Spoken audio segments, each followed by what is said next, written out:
The unsent letters. Letter 1. To Mamá and Papá. Queridos mamá y papá, the sky here in New Mexico is too big. It goes on forever, like it's daring me to get lost in it. Sometimes at night, I stay awake and stare through the window of our trailer, listening to the wind whistle through the walls. It sounds like home calling my name. School is worse than I imagined. The words come at me like waves, too fast to catch. When I try to speak, my tongue freezes and the kids laugh. I don't think they hate me, they just don't understand, but that doesn't make it hurt less. Today, I made a mistake in class. I didn't know how to ask to go to the bathroom, so I said the wrong thing. Everyone laughed until my face turned red like a tomato. I ran out before I cried. I hid in the stall and folded toilet paper into tiny pouches like you taught me, Mama.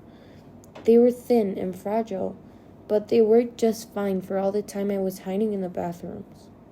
Then, Miss Macalista found me hiding in the stalls like if I was playing hide and seek. She spoke softly, half in English, half in Spanish. She said I could come to her classroom anytime I needed peace. I felt so embarrassed. Why did she have to come look for me? Why couldn't I hold in the pee and wait for the bell to ring? The mass says we moved here for a better life, but I don't feel better yet. I feel like I'm walking in someone else's dream. Maybe one day this place will stop being a stranger. Maybe that's what moving means, losing one home to learn how to build another. I miss you both more than anything. Please tell Abuela I'm still drawing. Con amor, Jaime. Letter 2. To Miguel. Hermano, I dreamed about you last night. We were sitting under the mango tree, and you were carving a little figure for me from wood. You laughed, and I almost forgot it was a dream. When I woke up, I could still hear your voice echoing in my head. It snowed today. I'd never seen snow before. It covered everything like sugar on pan dulce. Vida ran in circles, barking so loud that everyone in the ranch could hear. For a moment, I felt like maybe things could be okay here. But when the snow melted, so did that feeling. School still feels like a test I can't pass. The kids don't understand me, and I barely understand them. When they say my name, it sounds heavy. It doesn't fit in their mouths. Sometimes I wish I could disappear, just for a little while.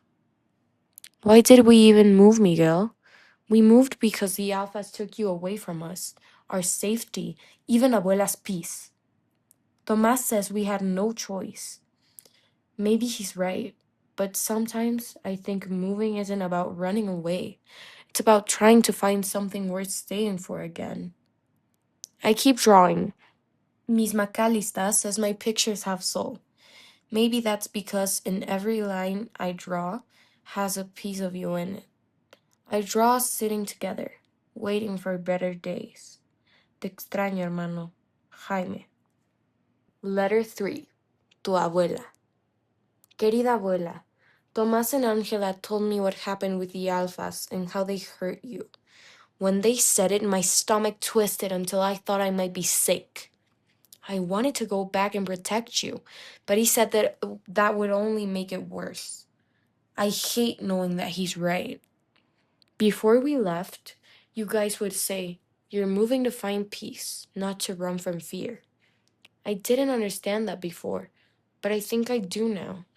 Here, I'm scared sometimes, but I'm not hiding. When I walk outside, no one is chasing us. No one is shouting.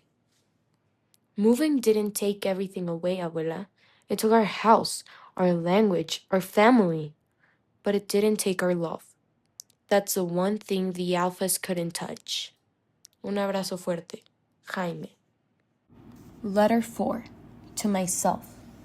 Dear me, I used to think moving meant losing everything. Your friends, your home, your best friend. I used to think it was a kind of punishment.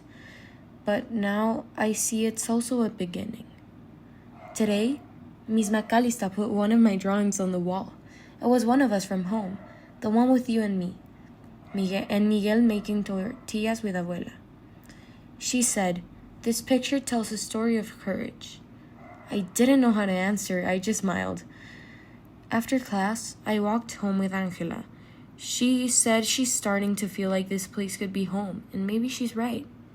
I looked at the mountains, glowing orange at sunset, and for the first time, I didn't feel small. I felt like maybe the sky here was big for a reason, to remind me that there's still space for new dreams. Why do we move? Maybe because we have to. Maybe because there's always something ahead waiting to heal what was broken. We move to survive, but we also move to grow. Like roots looking for water, we keep reaching until we find what we need. So I might keep moving, not to escape, but to become who I'm meant to be. With hope, Jaime.